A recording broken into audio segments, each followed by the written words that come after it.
Gostaria de deixar registrado aqui a forma com que você recebeu esse convite, tá? Dessa live.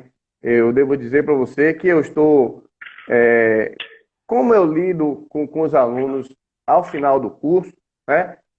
A partir do sétimo semestre, então eu tenho alunos do sétimo, assim como você também, né? Sétimo, oitavo, nono e décimo.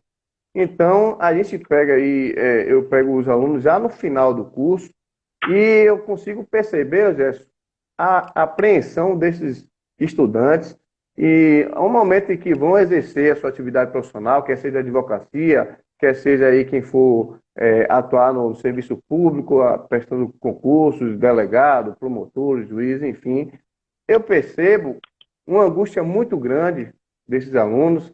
O que aconteceu também comigo quando eu me formei, o que possivelmente aconteceu com você também quando você se formou e foi iniciar a sua carreira profissional, é uma insegurança muito grande. É uma insegurança muito grande e eu venho percebendo isso ao longo do semestre, os alunos procurando a gente para poder socorrer, de fato. Poxa, professor, amanhã eu vou fazer a minha primeira audiência, eu estou desesperado, como é que eu devo agir? Amanhã eu vou para a delegacia pela minha primeira vez, como é que eu devo me portar? Pô, com esses anseios dos alunos, eu venho percebendo a necessidade de a gente tentar acolher de uma forma, né, mais didática possível, para que os alunos consigam se sair bem nas primeiras aí, atuações profissionais. O que, é que eu tenho feito de alguns meses para cá? Estou fazendo muitas lives abordando justamente, e também gravando vídeos, abordando esse início da atividade profissional. Obviamente, sobre a minha ótica da advocacia, e fiz uma live da primeira audiência, estou fazendo uma live agora com você, que não tinha uma pessoa melhor para abordar a primeira audiência na delegacia, não tinha um professor melhor para abordar esse tema que o professor Eugésio. Então, eu gostaria de deixar registrado aqui, gente, publicamente, a forma com que o Gerson recebeu o convite. Professor Gerson, gostaria de te agradecer de antemão. O seu carisma, a forma que você recebeu o convite. Não, Matheus, vamos fazer, sem sombra de dúvida, é só você marcar o dia, o horário e tal. Então, a sua acessibilidade, o seu carisma e a sua forma de receber o convite me impressionou bastante. Aliás, não tinha dúvida já, pela convivência que eu tive com você, da forma que você iria receber esse convite. Então, não me surpreendeu. Muito obrigado aí, agradeço não só por mim, mas pelos alunos que vão acompanhar essa live, tá? É um início da carreira profissional de cada um, a gente se entende as peculiaridades, as aflições dele, tá? Na minha primeira ida a uma delegacia, eu vou te contar aqui durante a live os perrengues que eu passei e quero saber sua opinião enquanto delegado de polícia, enquanto professor também, claro, mas eu quero que você traga a sua experiência aqui como delegado, para que os alunos consigam visualizar, quando forem fazer aí a primeira audiência com o delegado, o que é que eles vão encontrar, tá? Claro, claro, Jéssica, você não vai levar nada para o pessoal quando eu abordar algumas situações constrangedoras que eu já passei na delegacia, tá? Eu conheço já a sua conduta, a sua forma de trabalho, sei que você veio de uma levada aí de delegados novos que realmente respeitam as prerrogativas do advogado, respeitam sobretudo, o, o direito e garantia fundamental do indivíduo, tá? Então, eu sei da sua conduta, não é de hoje que eu venho te acompanhando, e claro, os exemplos que eu trouxe aqui, a gente vai ter que abordar algumas situações que ocorrem na delegacia. E você vai levar isso de uma forma acadêmica, que sabe, não é direcionado para a pessoa do exército, que eu já conheço a conduta. Mas o que acontece no dia a dia? Então, primeiro, eu gostaria de te agradecer, Gerson, o carisma de sempre, a parceria que você sempre adota aqui com o colegiado, tá? E aí, queria abrir para você fazer suas considerações iniciais, dar uma boa noite para essa galera aí. Beleza, professor. Muita gente entrou agora. Boa noite para todos, todos que estão chegando agora, sejam bem-vindos à nossa live. Primeiro, te parabenizar por essa iniciativa, né? Um momento que a gente tem que utilizar aí da criatividade, da tecnologia, para poder estar perto dos nossos alunos, não só passando conteúdo, talvez principalmente passando conteúdo, mas também interagindo, né? A interação agora, nós temos que nos socorrer desses meios eletrônicos de comunicação que as redes sociais nos ofertam. Eu te agradeço pelo convite, não teria outra forma de reportar se não aceitar e me sentir muito honrado por estar aqui, para a gente bater esse papo. Não fique de forma nenhuma constrangido em abordar qualquer tema, qualquer assunto ou qualquer questões de abuso que porventura possa vir a acontecer ou já tenha acontecido na esfera policial. Não tenha nenhum problema aqui quanto a isso. E assim, o ponto inicial, o senhor falou que eu fiz algumas anotações. O ponto inicial é essa angústia aí que você comentou dos alunos, essa insegurança. Eu, por muito tempo, fiquei com os alunos aí do 9º, 10º semestre, né? 4, 5 anos, foi só nesse finalzinho. Já há mais ou menos 5, 6 anos, eu estou na metade do curso. Então, eu estou no 5º semestre. Eu estou com processo penal 1, às vezes processo penal 2, variando ali 5º, 6º semestre, mas não mais na ponta, onde o aluno já está aí completamente com foco voltado aí à carreira jurídica.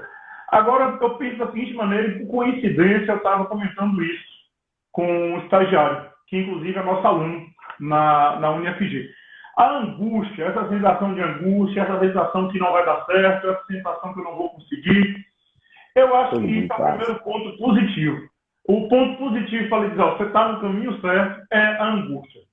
Quando eu vejo aquela galera tranquila, sossegada, ali está com problema. Ali está a autoconfiança demais, neste momento está com problema.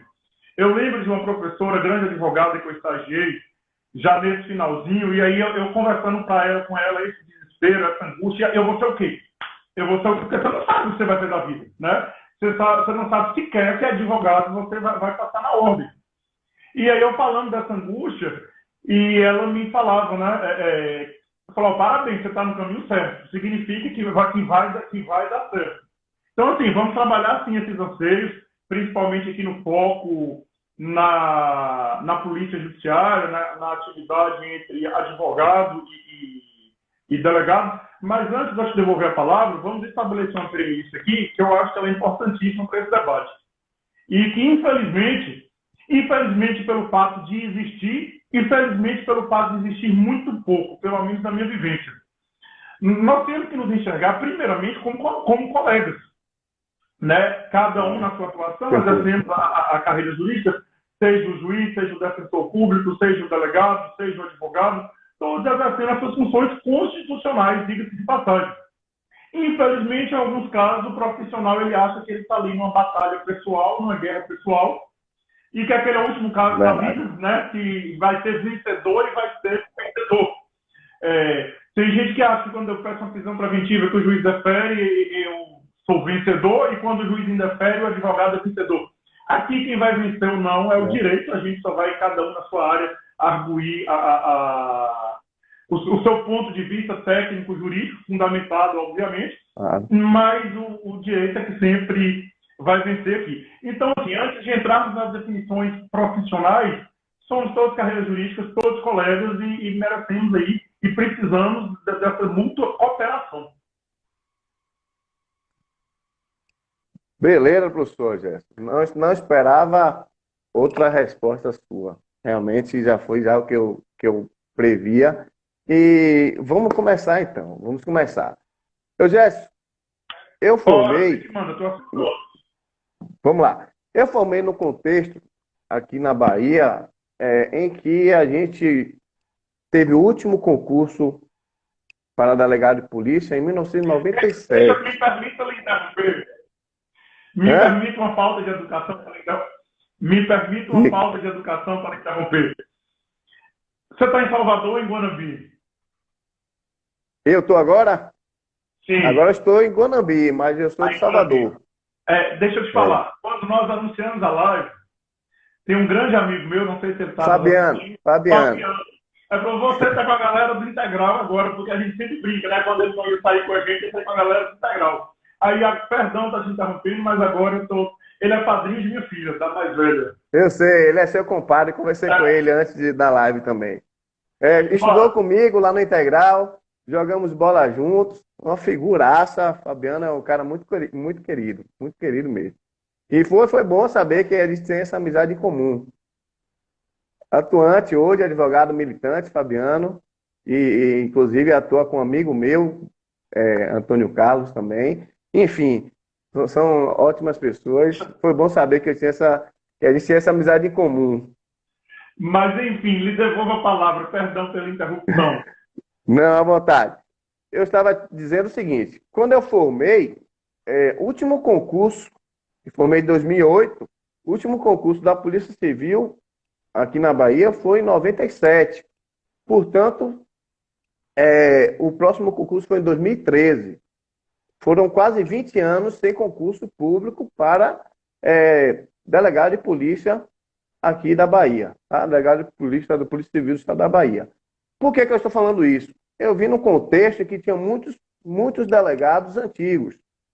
Então, você sabe, a visão é totalmente diferente do um delegado que início de carreira, que veio aí pós várias consolidações de garantias, inclusive prerrogativa do advogado e tudo mais, e aqueles delegados que atuavam antes.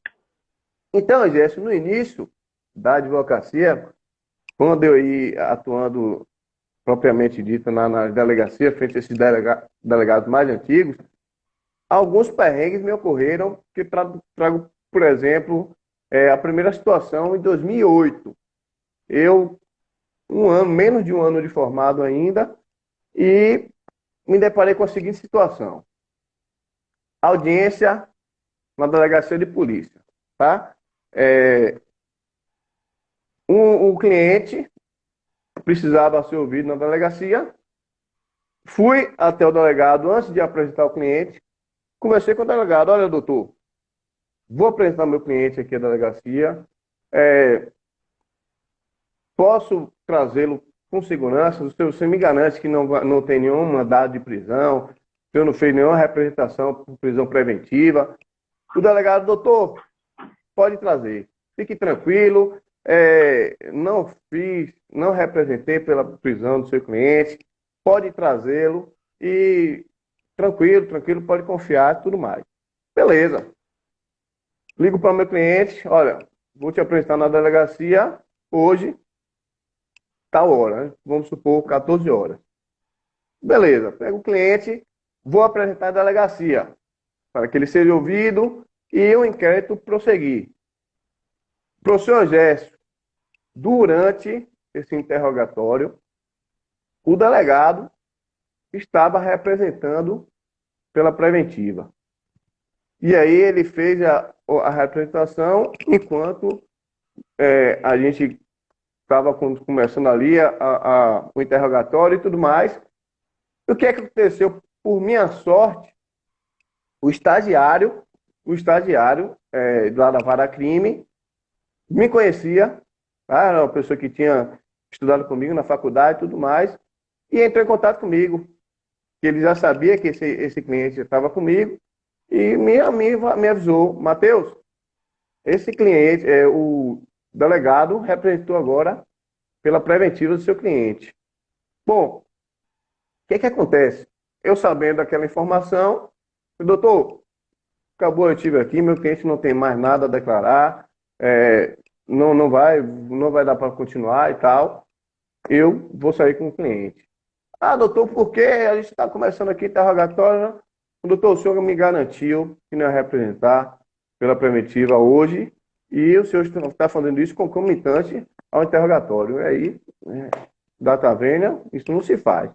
Saí com o cliente. Por sorte, eu fui avisado. Outros colegas com esse delegado não tiveram a mesma sorte, levaram o cliente para a oitiva e o cliente dali ficou preso. O que eu quero dizer com isso?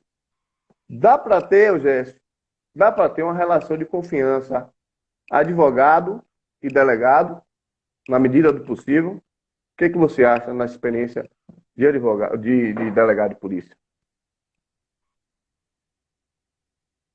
Matheus, infelizmente isso acontece e você está falando aqui, vamos passear no direito civil, depois a gente volta para o processo penal.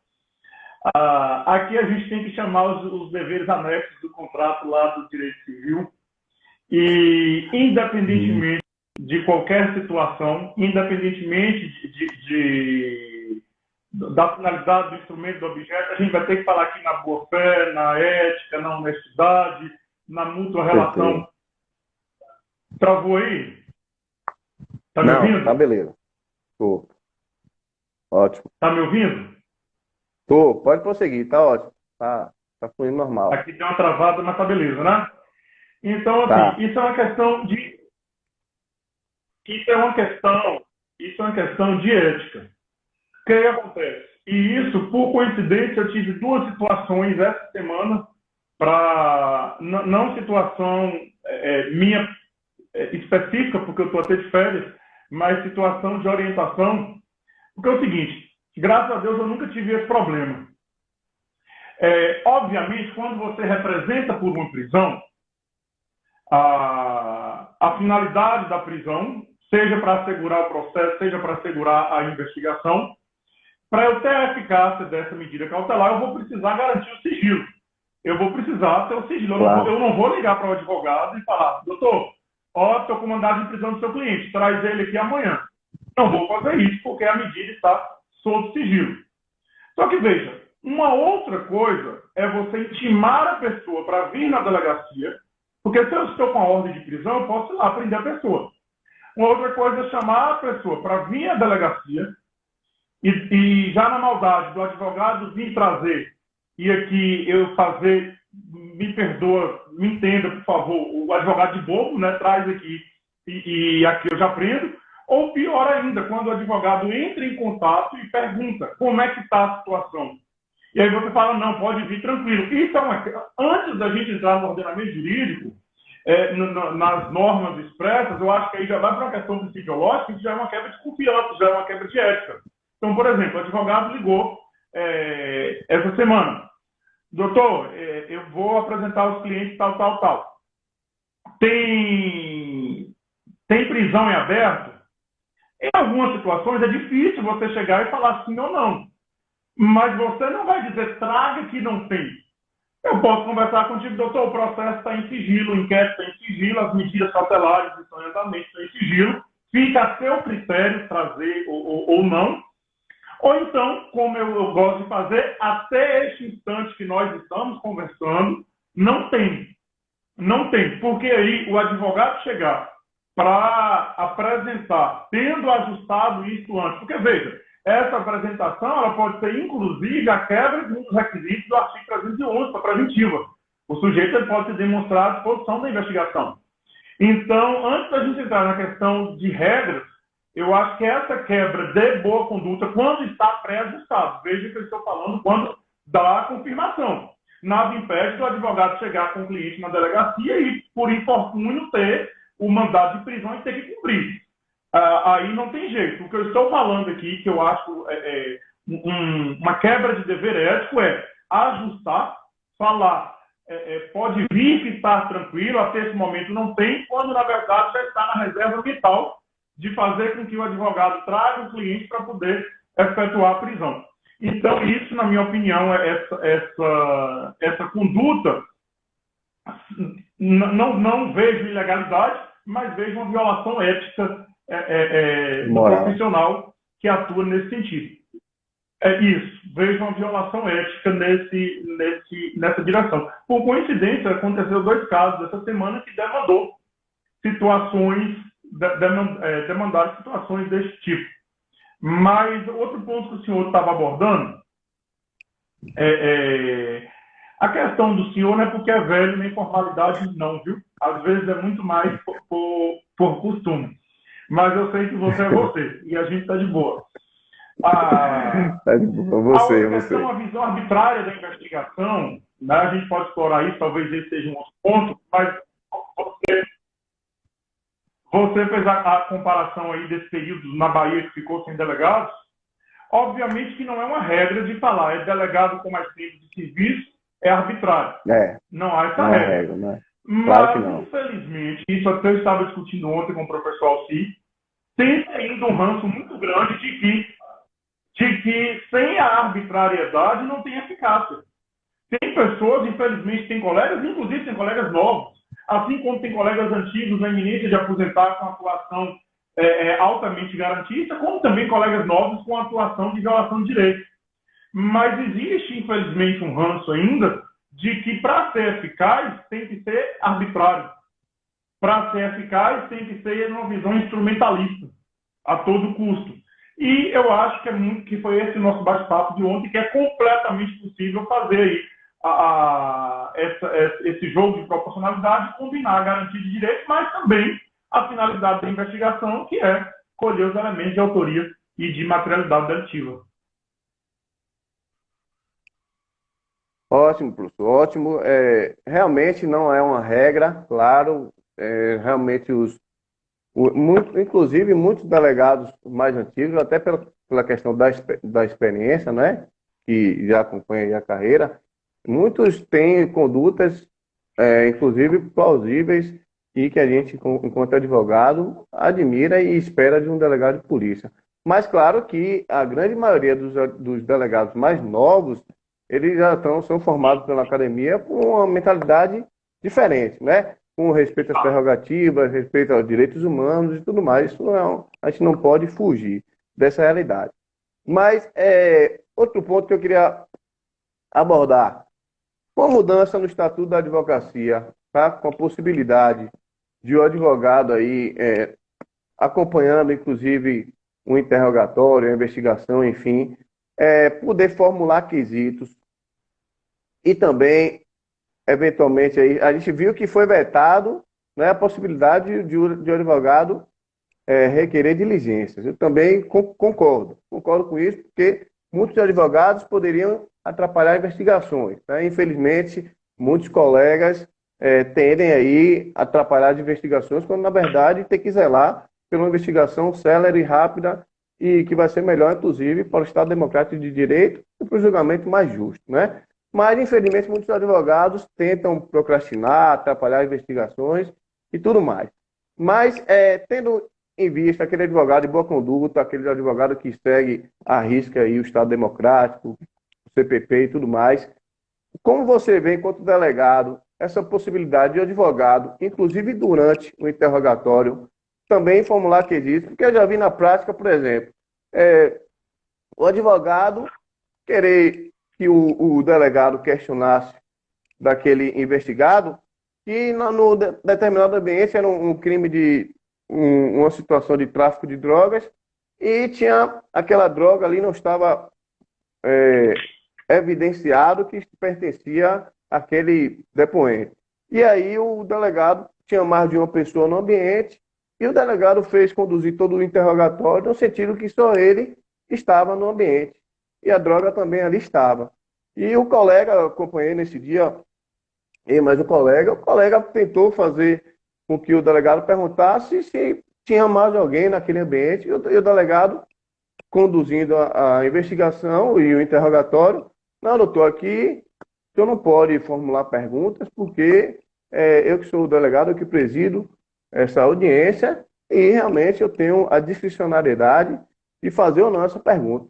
Mas o colega, tendo a discussão, mas doutor, não vai prejudicar em nada a investigação, é uma pergunta que o colega quer fazer, e que data vênia já há uma mudança na legislação, o advogado pode sim data vênia, isso é entendimento, mas isso pode formular quesito.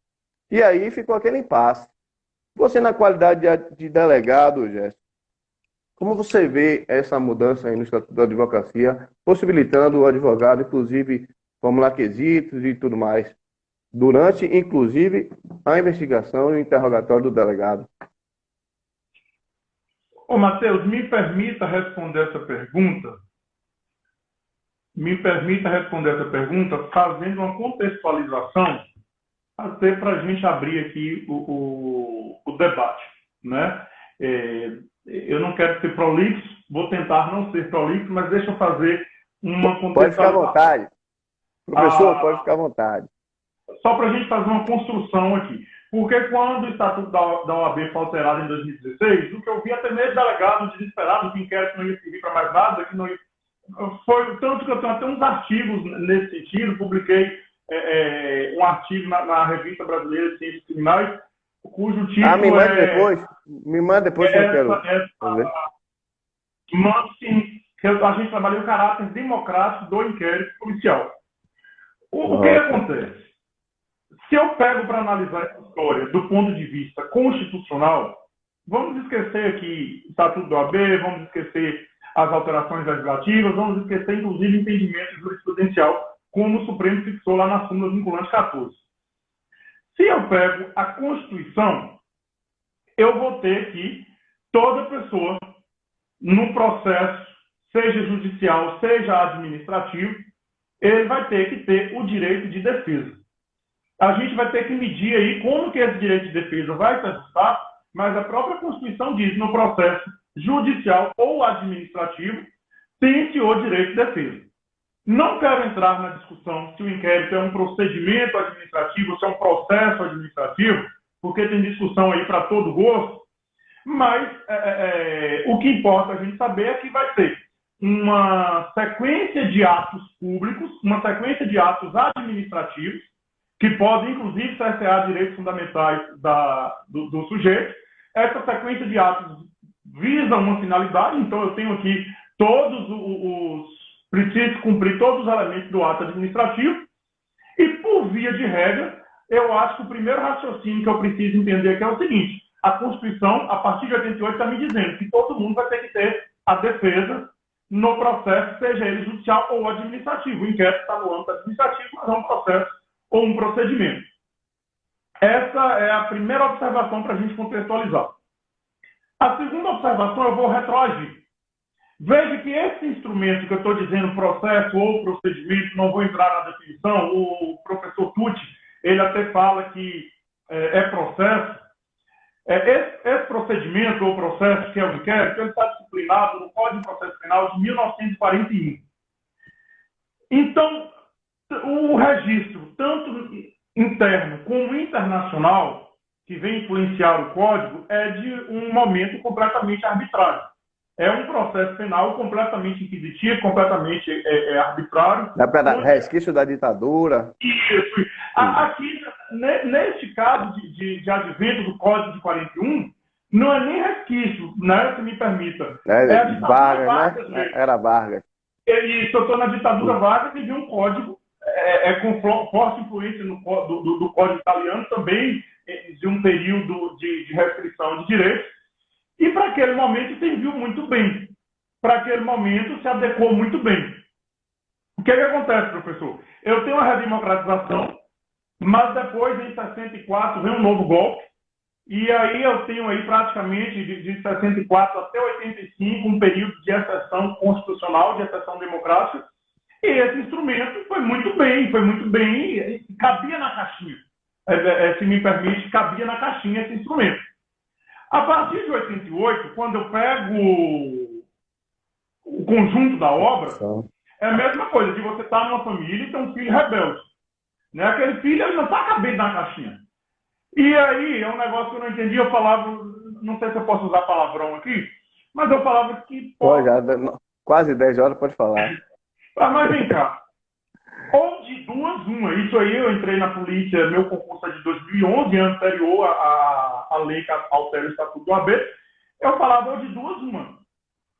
Ou a gente termina isso, não serve para nada, né? O inquérito não serve para nada, e eu acho que serve muito.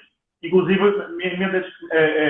tenho me dedicado a escrever sobre a finalidade social do inquérito. Mas essa observação ou rasga fora e vamos pensar uma outra coisa, ou eu preciso pegar esse negócio aqui e amoldar ele à Constituição. Eu preciso trazer toda a estrutura do Estado Democrático de Direito, fundada a partir de 5 de outubro de 88, dentro desse instrumento. Ou este instrumento, no caso do inquérito, ele serve ao Estado Democrático de Direito, ou ele não serve. Ou então vamos fazer uma revolução e mudar o Estado. Compreende? Então, assim, compreendo. Nessa primeira análise, eu não sei em que medida, mas a Constituição já fala que a defesa desse direito. Lá também, no artigo 5º, ele vem e fala que é direito do preso ser acompanhado de advogado. Então, eu já tenho aí o preso com o direito dele, e aí eu entendo que, neste caso, a Constituição, na redação original de 88, traz o direito individual do preso, de estar acompanhado ali, por exemplo, preso em flagrante de advogado. Então, o direito do preso ser acompanhado pelo advogado, ele não é nenhuma novidade, ele está na redação original do artigo 5º da Constituição. Aí, esse ranço de arbitrariedade, hoje muito menos, mas eu não sou tão velho assim, né? Tenho não muito tempo de polícia, mas eu presenciei essa transformação. Você convencer de que é possível ajustar este procedimento altamente inquisitivo dentro do Estado Democrático de Direito a partir de 88 é um pouco difícil. E aí, a gente atravessa a evolução do Supremo, vê o Supremo na súmula vinculante 14 e fala, é direito do advogado acompanhar o seu cliente durante a investigação, ter acesso aos autos, ter vista aos autos, é direito do advogado. Na minha interpretação, o que o Supremo faz é tratar muito mais de uma prerrogativa do advogado não ser embaraçado na sua atuação do que do preso. Porque o preso, a própria Constituição já diz. O que eu preciso definir, o que eu preciso alinhar é em que medida a defesa é possível dentro do inquérito, porque o inquérito ele precisa trazer, obviamente não arbitrário, obviamente constitucional, mas uma carga inquisitiva, uma carga sigilosa. Porque se eu não tiver... Senão não faz sentido, não tem como investigar. Não tem como investigar. Eu preciso chegar no limite e falar em que momento eu preciso ter essa defesa e quais são os limites dessa defesa. Em 2016, após a súmula vinculante 14, o Estatuto da OAB é alterado, e aí é ampliado essa noção não só ao inquérito policial, mas a qualquer investigação, não apenas investigação criminal. E eu acho isso maravilhoso, eu acho isso fantástico. Eu falo, agora o negócio vai enquadrar de Estado de Direito, agora o filho não vai ser mais a ovelha negra. Não é porque a gente aqui está na polícia, mas apanhando o tempo todo. A surra vem de todo lado. Eu falo, agora nós vamos ajustar isso.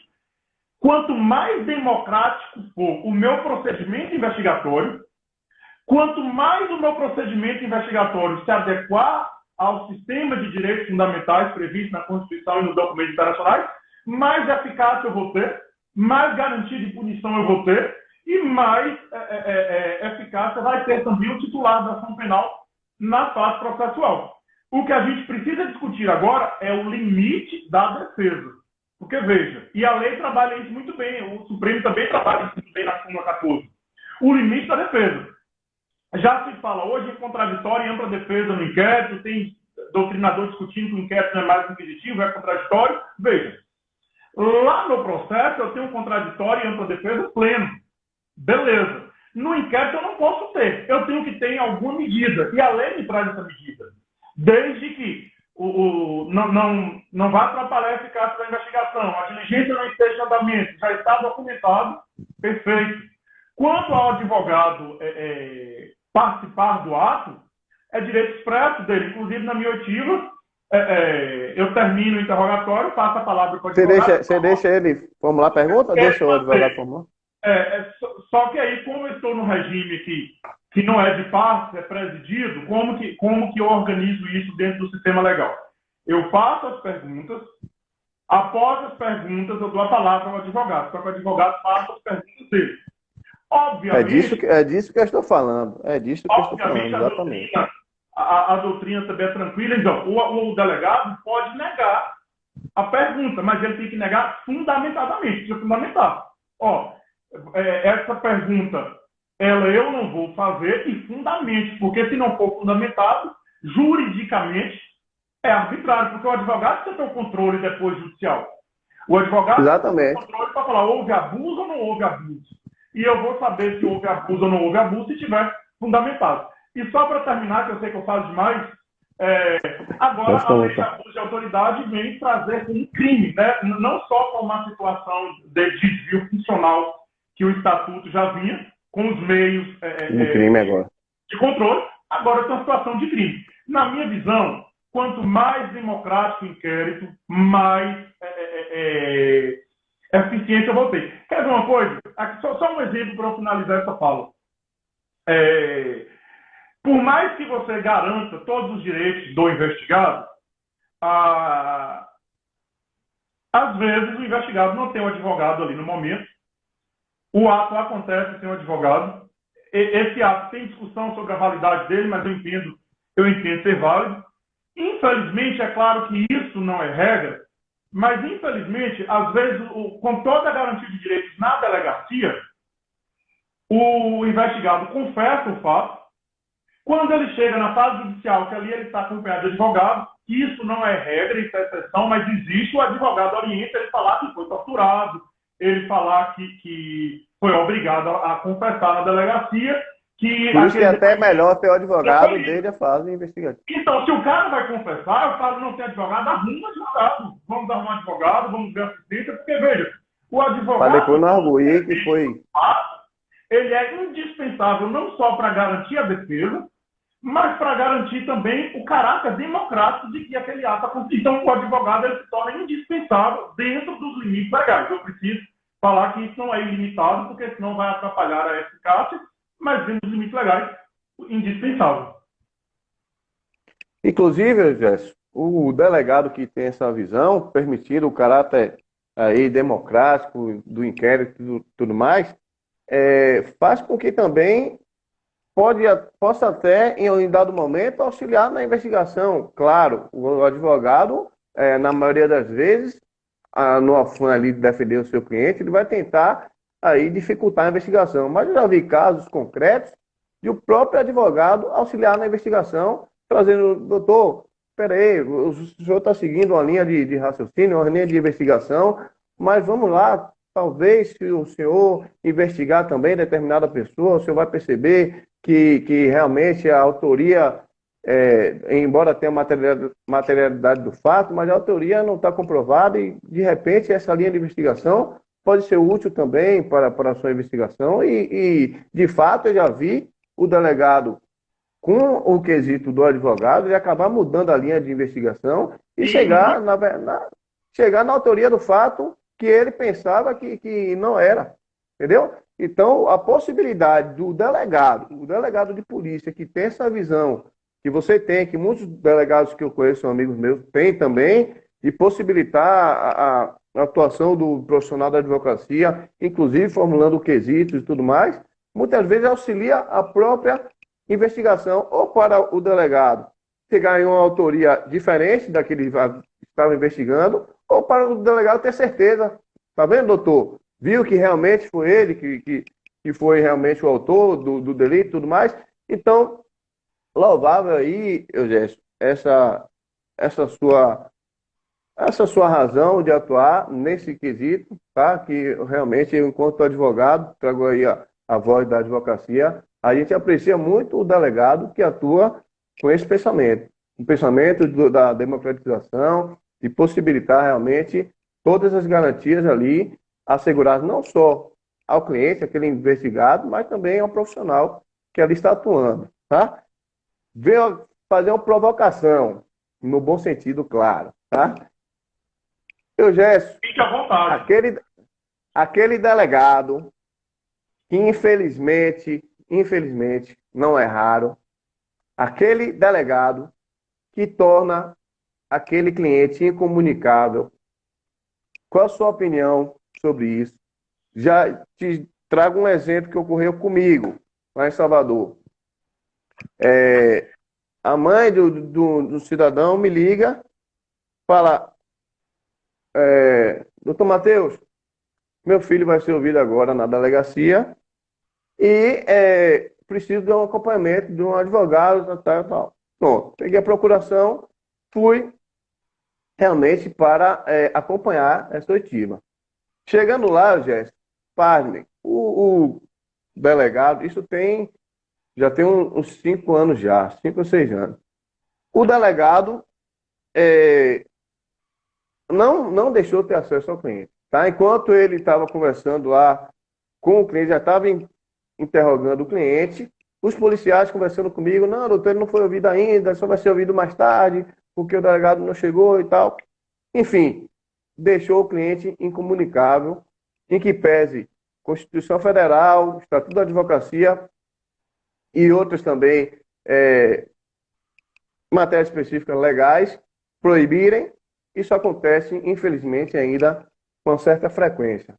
Na qualidade de delegado, claro que enquanto advogados nós temos as medidas judiciais cabíveis, requerer nulidade daquela oitiva, requerer a partir daquele ponto ali que não seja mais considerado, que seja feita uma nova oitiva e tudo mais. Na qualidade de delegado, Jéssica, eu sei que você jamais praticaria esse ato, mas um colega praticando, você acha que a melhor conduta, a melhor forma de realmente resolver aquela situação sem exaltação de ambas as partes, seria o próprio delegado retroceder, o que é difícil acontecer, ou realmente aí impossibilitar que pedir para o advogado tomar as consequências dele legais? O que você acha na sua visão de delegado? Porque, infelizmente, nossos alunos que estão nos assistindo vão, dado o momento da sua atuação, se deparar com essa situação, tá? Principalmente quando a mídia influencia, quando tem aquele afã também populacional, e aí o delegado acaba se influenciando e começa uma conduta dessa. O que você falaria para nossos alunos que nos assistem agora? Beleza, Matheus. Deixa eu só dividir aqui, porque você pontuou algumas observações e eu acho que elas vão se entrelaçar. O que acontece? O que nós estávamos falando, do advogado fazer quesitos ou fazer perguntas, eu acho, inclusive, que a gente deve ir além. Né? Acho não, a lei também trata isso. Inclusive, o advogado peticionar indicando testemunhas, ou peticionar indicando uma perícia a ser realizada, ou peticionar fundamentando o porquê que o delegado não deve indiciar, né? Uma fundamentação jurídica. Obviamente, não vincula o delegado, ele pode rejeitar fundamentadamente ou acatar sempre fundamentadamente. E um fato que me ocorre, para a gente conversar esse tema, que muito mais na minha experiência pessoal, como delegado, do que de experiência teórica acadêmica, é o seguinte: isso daqui eu posso falar nessa base empírica e com base na minha vivência prática, com toda certeza. Mas veja que aqui é só vivência, tá? Aqui não é nada científico. O que aí acontece, Matheus? O advogado está ali no inquérito policial, obviamente vai montar a estratégia de defesa dele, a estratégia de como o cliente vai proceder. Obviamente ele vai estar ali para exercer os limites da defesa. Mas o que acontece, Matheus? Eu penso que tanto o advogado como o delegado nem sempre eles estarão antagônicos. O inquérito ele não é unidirecional, falei isso. O inquérito ele serve tanto à acusação, mas também à defesa e ao juiz. Então pode ser que o interesse do inquérito seja realmente demonstrar que aquela autoria ela não existiu.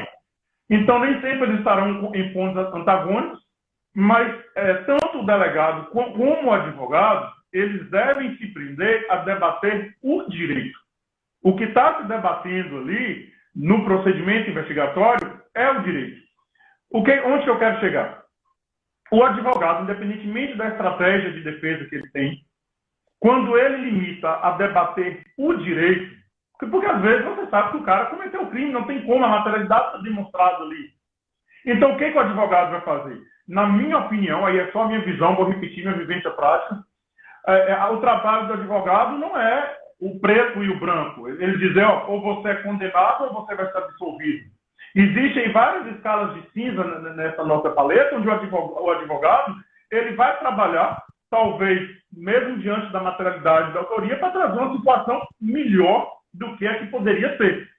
Então, assim, quando o advogado, mesmo o advogado ciente que o sujeito cometeu crime, que o sujeito, ou que vai ter prisão, que a prisão ali é inevitável, enfim, quando o advogado trabalha com o direito, lutando ali, brigando, mas tendo como arma o direito, ainda que o advogado não chegue e jogue para tudo ou nada, ele tem muito mais chance de sucesso lá no final do que o advogado que não briga com o direito. Porque, infelizmente, minoria, se eu puder tratar aqui sem um universo de 100 advogados, talvez eu não fale de 5 que cheguem nessa minoria, mas muitos advogados, eles não estão ali brigando o direito.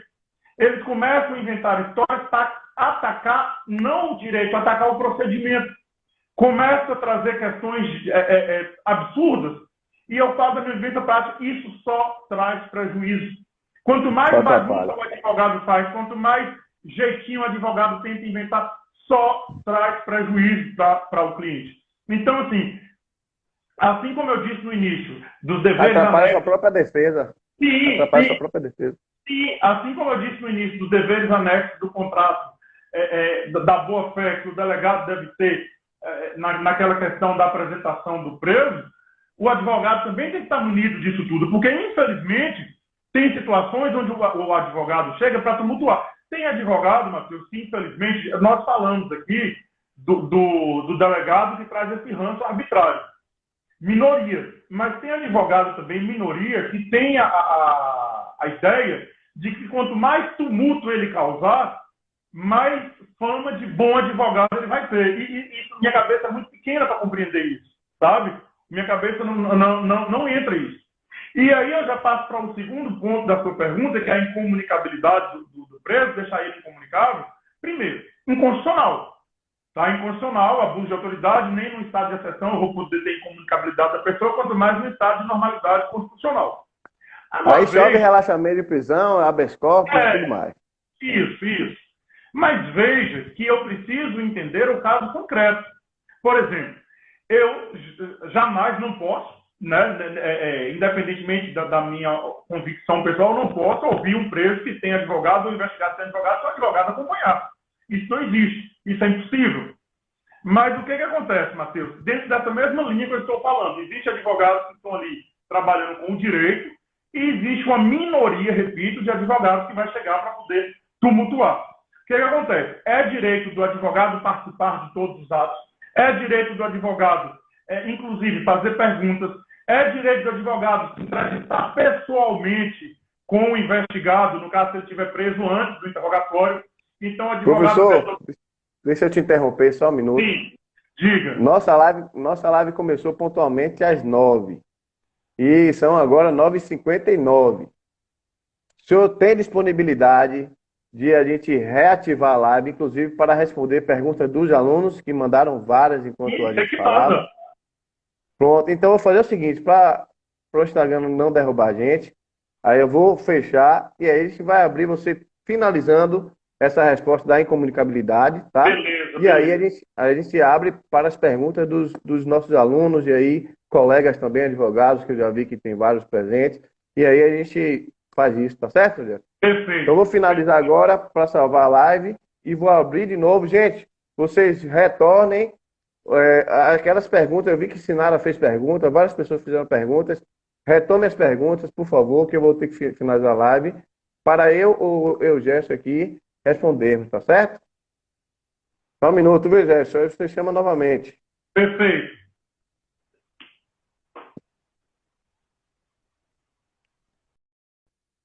Do outro lado, eu preciso fazer a distinção do que eu estava trabalhando antes, do advogado que atua tumultuando, e esse é exceção da exceção da exceção.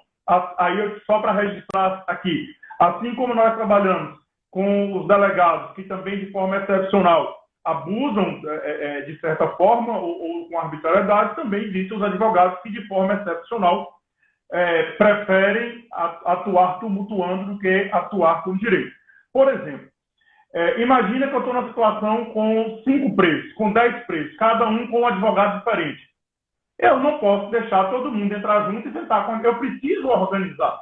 Tem situações que vai demandar o caso concreto uma organização. O que não pode acontecer é ele ter o seu direito cerceado. Por exemplo, o preso ser ouvido sem a presença do advogado. Mas veja, imagina você, doutor Matheus, advogado do preso José.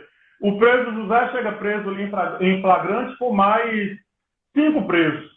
O João, o Joaquim, o Mário, chega com mais 5 presos. O outro advogado chega correndo ali, ele atravessa, já influencia no depoimento. Então, veja, isso tumultua.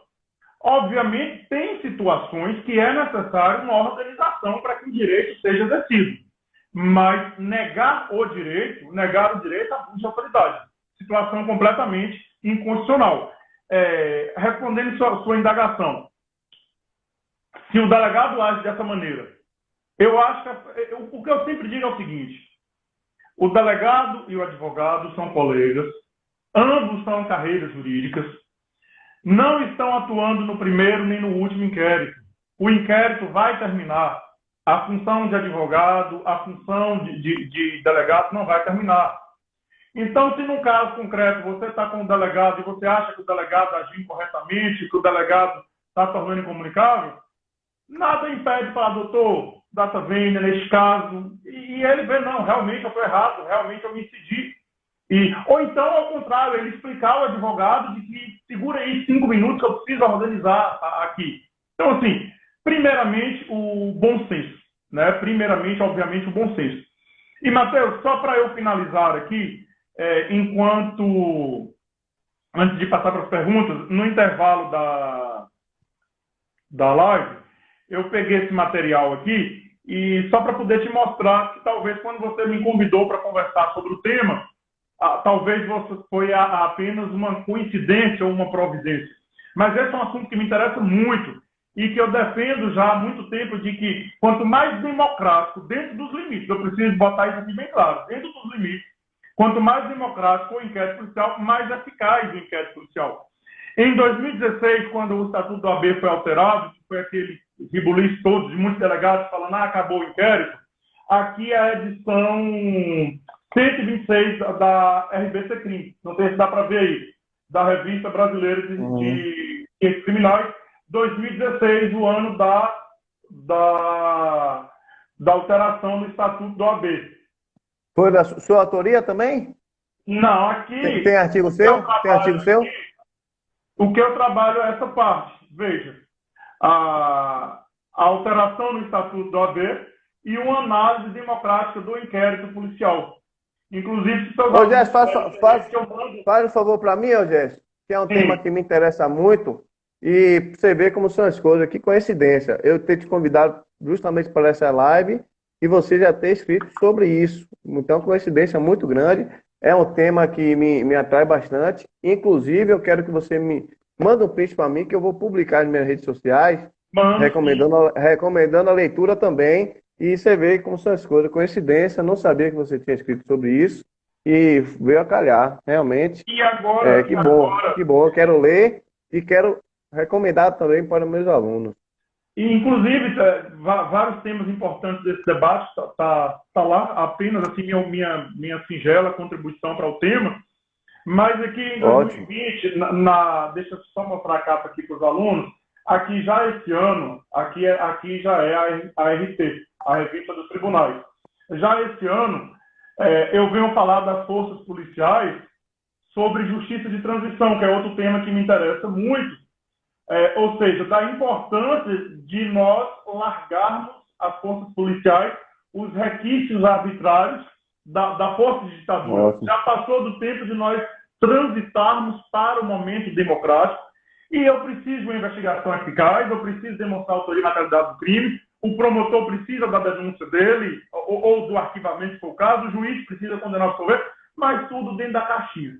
Eu tenho uma caixinha que a Constituição me arrumou, e se o negócio não entrar lá dentro, não cabe, não dá para a gente conversar, a gente vai estar no ilícito, e aí nada vai me ter de diferente entre eu, que estou praticando ilícito para fazer justiça, e o cara que está lá na rua praticando ilícito para poder ter a vida boa. Eu vou estar me igualando a ele, né? Mas, enfim, era só para te dar esse respaldo e está contigo a palavra.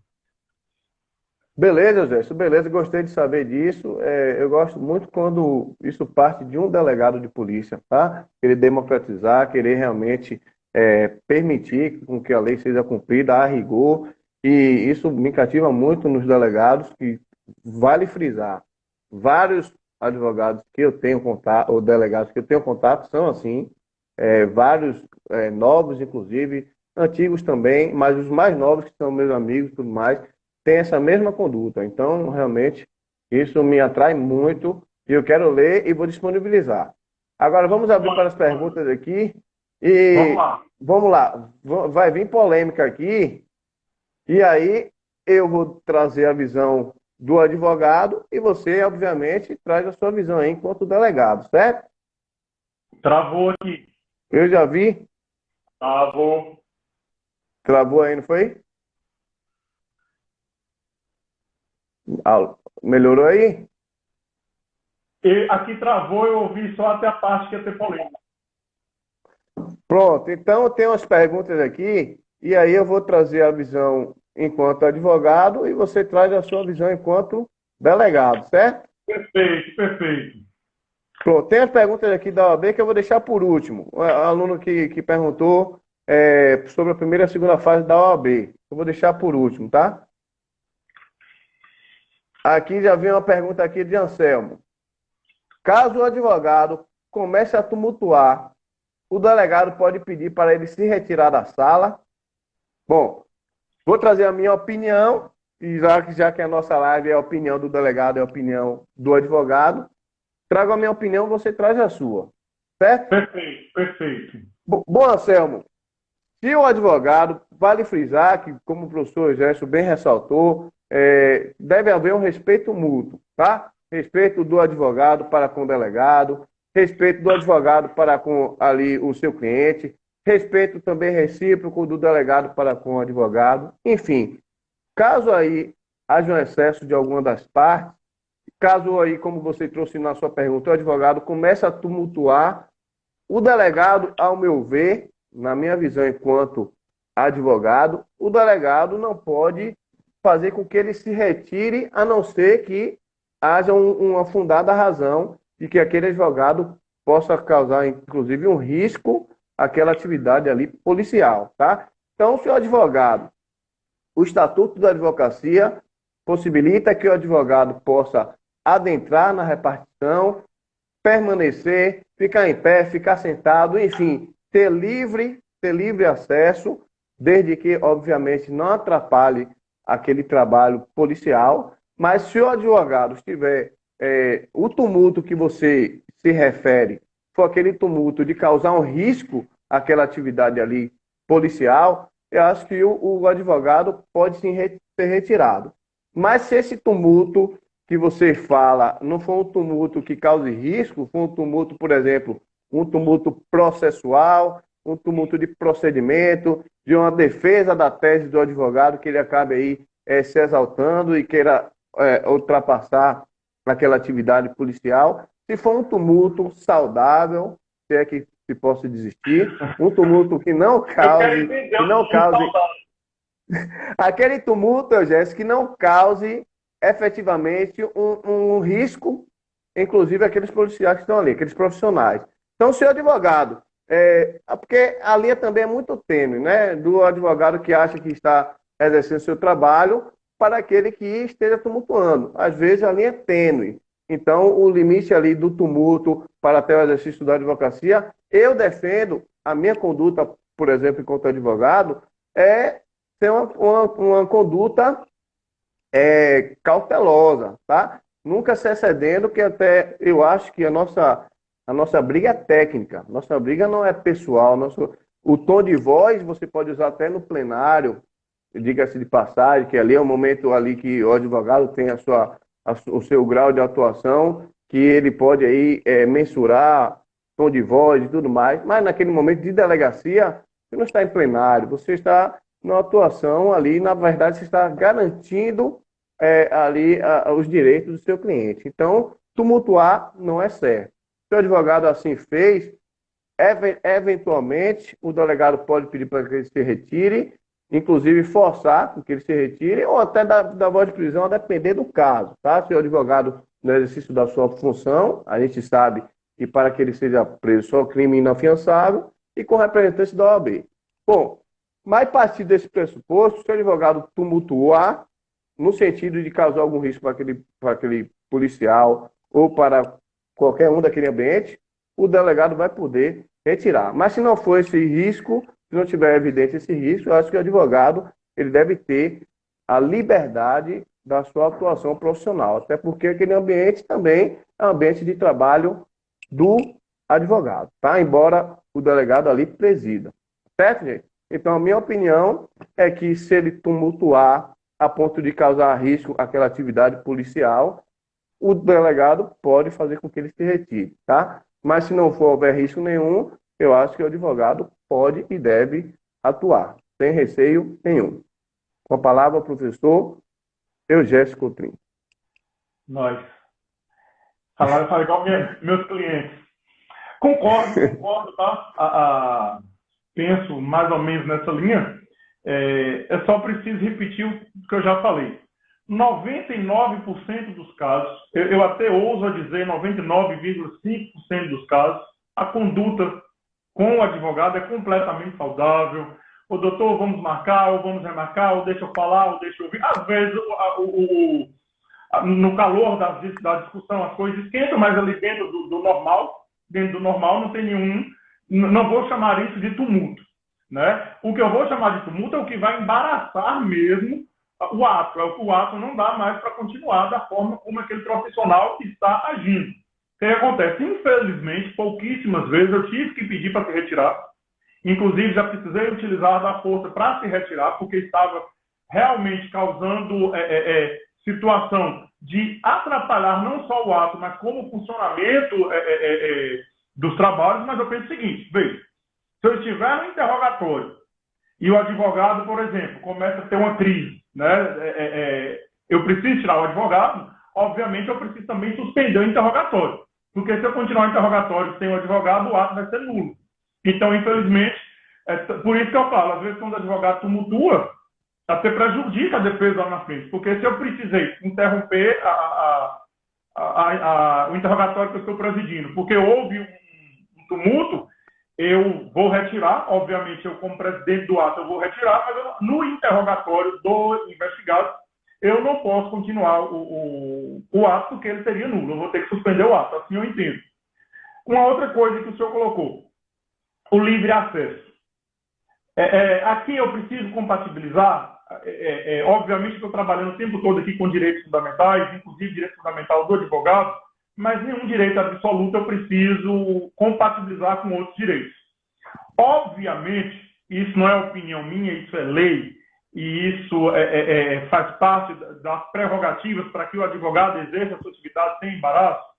O advogado vai ter livre acesso à repartição pública, onde está o procedimento.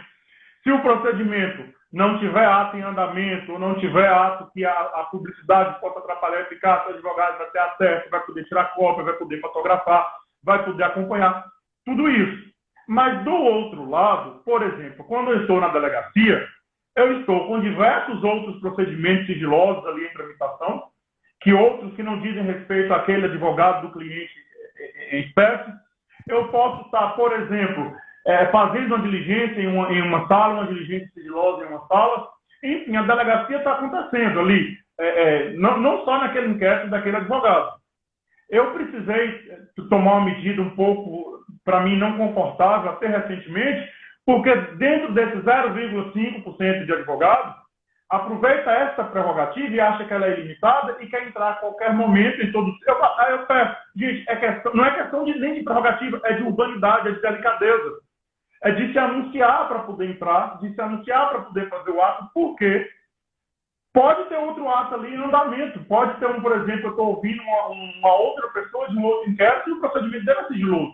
Não diz respeito, ele está com outro advogado, ele está sendo representado por outro profissional. Então, assim, o bom senso.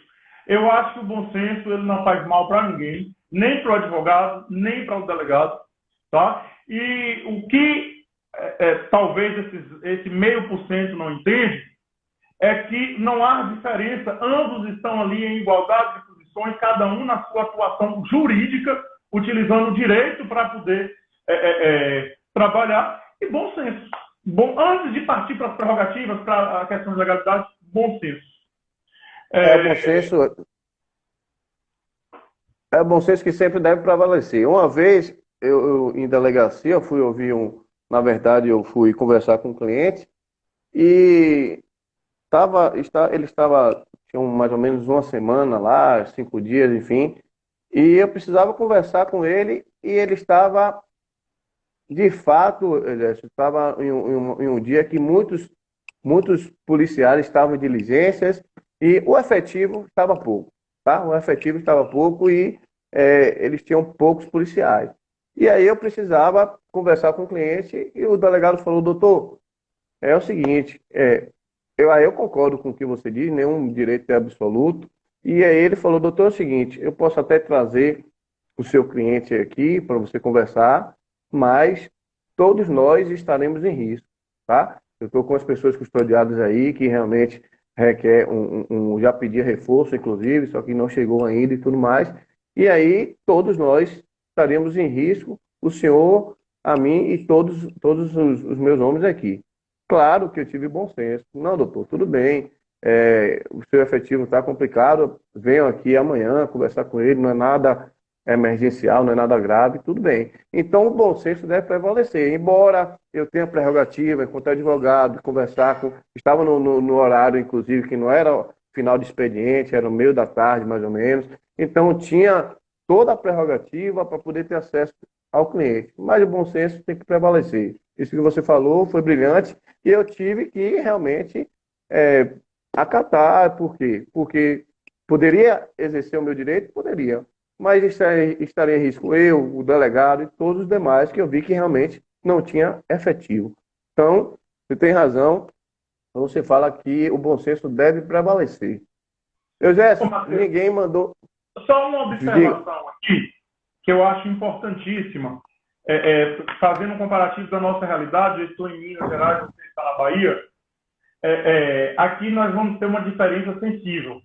Porque na Bahia nós temos, eu chamo, talvez, aqui minha opinião, ainda infelizmente, a questão de presos em cadeias, né, presos na delegacia. Tem Aí essa não tem, situação. né? Aqui não Aí tem. não tem. Aqui o preso ele só fica na delegacia no instante suficiente para a lavratura do APSD. Encerrou o APSD, Lavou lá, aí faz ele o já vai. presídio.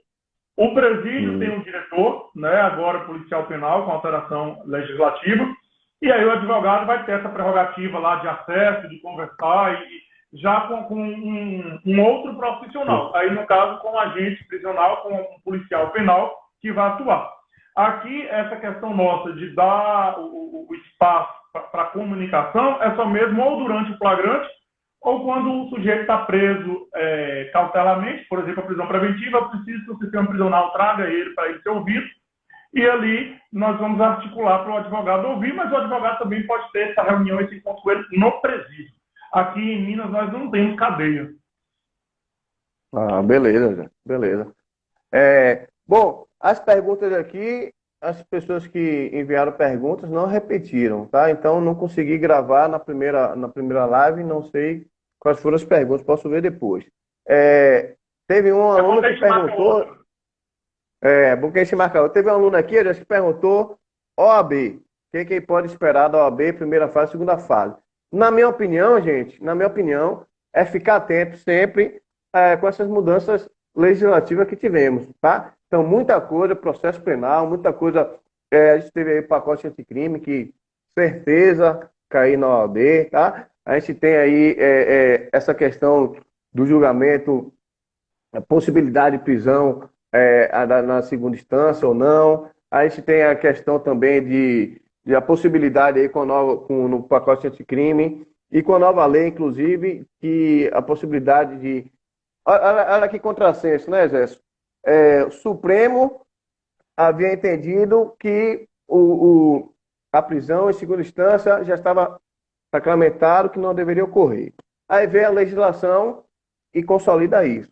Mas a própria legislação traz a possibilidade de, nos crimes lá dolosos contra a vida, cuja a pena seja superior a 15 anos, o indivíduo já possa ter a sua pena já de imediato cumprida. Então, pode vir questão da OAB aí a respeito disso, possibilidade aí de, no tribunal de júri, tá? Eu acho que com certeza vai ter uma questão, já que a polêmica está muito grande. Quer dizer, a própria lei diz que não pode haver só após o trânsito julgado e também diz que pode aí quando há uma penalidade acima de 15 anos. Então, pode cair essa questão.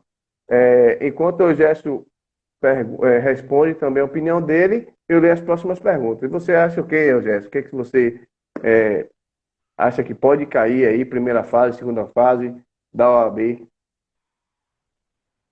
Fazer merchan, então. Pode Primeiramente, vender convido seu a peixe. galera a conhecer meu canal de dicas diárias de processo penal. Hoje mesmo, Minutos antes da live, inclusive convidei o pessoal no canal lá para ver a live, nós discutimos um julgado do STF, onde o STF vem dizer novamente um entendimento já feito, já adotado em outros julgados, de que a ação penal, se ela vem apenas de uma denúncia anônima, a investigação for apenas de uma denúncia anônima, eu vou ter o trancamento dessa ação penal. Então, lá no meu canal, nós temos dicas todos os dias. Quem quiser conhecer, no meu Instagram... Qual que é o canal, Jeff? No meu Qual Instagram, o canal é no Telegram. No Telegram. No seu Instagram já tem, na bio, né? Isso, no Telegram. Mas na minha bio tem lá todos os dados, aí vai lá que a gente troca ideia. O que acontece? Processo penal, muita novidade, você aí já trouxe aí todas essas questões. Então, a gente ficar ligado tanto nas alterações legislativas, como também nos informativos de jurisprudência. Porque, professor, já teve decisão agora, também já discuti isso lá no canal, de prisão preventiva, onde o Supremo vem e diz, essa prisão ela tem que ser revogada porque não teve contemporaneidade com os fatos. Os fatos não são contemporâneos, que é o pacote anticrime que vem trazer isso. Já discutimos isso lá. Também a questão dos 90 dias, da fundamentação de se manter ou não a cautelar a cada 90 dias. Então, eu acredito que essas alterações e os informativos. Não deixe de ler informativo do Supremo, informativo do STJ, porque nós aqui no Direito Penal... Gravou alguma coisa sobre a audiência de custódia? Agora, na lista, não. Porque, veja, nós começamos há 15 dias. Tem 15 autos. Como que funciona a lista? Ela vai chegar. Todos os dias, o aluno recebe um áudio inédito. Então, veja, amanhã nós vamos falar sobre um tema e, inevitavelmente, vamos chegar na audiência de custódia. Entendeu? A lista ela começou agora e vai até dezembro. Nos anos anteriores, nós fizemos em formato semestral, mas esse ano, como eu comecei agora no mês de maio, nós vamos até dezembro. Nós tínhamos na lista já 600 autos, mas por conta das alterações, eu comecei agora tudo novo, atualizado, então é o 15º dia hoje. Hoje, salvo engano, foi o 15º ou o 16º, a 16ª dica. Mas todos os dias temos dicas atualizadas lá de processo penal. Beleza, José. Tá, outra pergunta aqui. Ramon, como fica a questão da pessoa passar muito tempo presa em delegacia? Bom, o professor Gerson já informou aí que lá em Minas Gerais não acontece isso, tá? Aqui na Bahia acontece. Então a gente vai ver realmente por qual o motivo da prisão, se ele foi preso em flagrante, se esse flagrante foi convertido em prisão preventiva. Então, a depender da situação, aqui na Bahia também, a pessoa não passa muito tempo em delegacia, a depender do contexto, tá?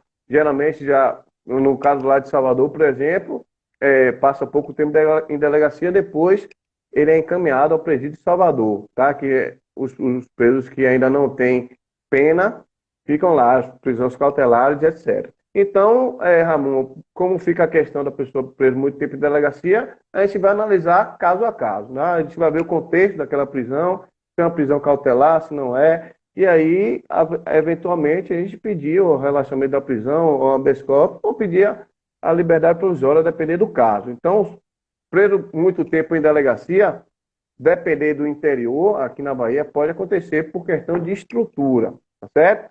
E aí a gente vai ver no caso concreto. É uma pergunta muito ampla e é difícil a gente dar uma resposta aí concreta nessa situação. Então a gente vai ver o caso a caso, por que ele está naquela delegacia durante muito tempo, se é questão de estrutura, se é questão daquela cidade, não suportar aí, não ter um presídio, por exemplo. Aqui em Guanambi, por exemplo, a delegacia tem até uma estrutura boa, mas o presídio daqui não tem. Então, assim, tudo vai depender do caso concreto, tá certo? O Jéssica quer responder essa pergunta? O Diego está falando aí hoje foi nossa 17ª dica, já estamos a 17 dias. É dica todo dia, às vezes eu chego correndo, tem menino aqui gritando, menino pulando, um matando o outro, eu digo meus meninos aqui, são 3. Mas eu vou acompanhar também, Jéssica. Eu vou acompanhar, não sabia não. Vou acompanhar também, não sabia não. Aí a gente chega aqui tem dica. Concordo contigo, é isso aí mesmo. Eu acho que o prazo razoável, pelo menos uma leitura literal do Código de Processo Penal, às 24 horas para ratificar ou não o flagrante. Né? Mas o mais aí concordo literalmente contigo. Então, beleza. Então, não temos mais perguntas, aparentemente, Gerson. Então, vou liberar você. Primeiro, gostaria de fazer aqui um agradecimento em público, tá? Dizer que você foi um cara sensacional, à medida desde o momento que eu te procurei para essa live. Acho que o seu compromisso não é só com a sua profissão enquanto delegado, mas enquanto formador de opinião, enquanto professor. Acho que o seu compromisso vai além do seu cargo. Queria parabenizar por essa postura. Já ouvia relatos da sua pessoa nesse sentido, mas não sabia que era dessa forma realmente como todos falam. Então, concretizo aqui que realmente você demonstrou ser uma pessoa de muito bom caráter e principalmente aberta ao diálogo. O seu tempo deve ser muito corrido aí para poder efetivamente ocupar 2 horas a esse tempo já, quase 11 horas da noite, e só tenho a lhe agradecer. Agradecer a disponibilidade, agradecer a parceria de sempre, dizer que foi muito boa a live, foi satisfatória. Vou querer repetir em outras oportunidades, se você tiver, claro, tempo para tanto. E gostaria de agradecer também a presença de todos os alunos que estiveram presentes, amigos, várias pessoas aqui muito, muito boas que eu tive a oportunidade aqui de visualizar. E agradecer a você, Eugênio. Muito obrigado aí pela oportunidade. Que venham outras lives, tá? Na medida do possível aí, da sua disponibilidade, para que a gente possa repetir várias vezes. Porque a sabedoria que você passa a disciplina é muito satisfatória e a gente só tem a agradecer. Muito obrigado. Até uma próxima oportunidade. E aí, vou te dar a oportunidade para fazer suas considerações e também aí dizer que estou à disposição, precisando de qualquer situação aí. Estamos juntos, meu amigo. Pois, professor, obrigado pelas palavras. Assim, fico muito até envaidecido, né? Não sei se sou merecedor de todas essas palavras, mas assim, quanto aos convites, eu só digo assim, não me chame por educação, porque eu posso aceitar por educação e ser obrigado a fazer outra live. Então, sempre que precisar, eu estou à inteira disposição. O que eu sempre penso em passar para os alunos, e eu não faço muita distinção na minha carreira policial e na minha carreira acadêmica. Para mim, elas se complementam. Somos estudantes, não tem aqui, estamos estudantes, estamos aprendendo, estamos construindo e estamos juntos, né? Para tentar contribuir. Eu estava falando ontem com a Alci, o nosso objetivo é a paz social, cada um na sua área, cada um no seu quadrado, mas o que a gente busca, obviamente, é a paz social. Agradeço demais pelas palavras e estou verdadeiramente sempre à disposição. Tá precisando, quiser escolher outro tema, ou quiser fazer a resenha também, eu tô disponível. Beleza, e a galera gostou, viu? Muitas mensagens aqui. Tô vendo aí, tô vendo. Que eu vou ler com calma depois, uma por uma. Muito obrigado, gente. E é isso aí, a gente encontra o professor, que a gente tem. Aí, o pessoal de Recife, que legal, viu? Que legal. Dá uma sinalizada aí, quem gostou da live, dá um ok aí. Muitos coraçõezinhos aí, ó, Jéssica. E aí. Eu falei no grupo dos meus alunos que quem não printasse a tela e não postasse no Instagram e marcasse para eu ver que printou a tela e postou no Instagram, eu não ia corrigir a prova. Então, embora veja. Então, vou seguir a mesma conduta. Atenção, meus alunos que estão aqui na live, por favor, printar a tela. Ó, Gabi, João, já estou identificando um bocado aqui. Por favor, printar e marcar a gente, viu? Marcar o professor Matheus, o professor Jéssica, Cleide. Não corrija a prova. Thelma está com a gente desde o início também. Todo mundo aí, Anselmo. Vamos lá, gente, printar e marcar a minha, professor Jéssica. Professor Jéssica, o seu cara do bem. Muito obrigado, meu irmão. Tamo junto. Valeu. Falou. Um abraço. Valeu. Tchau.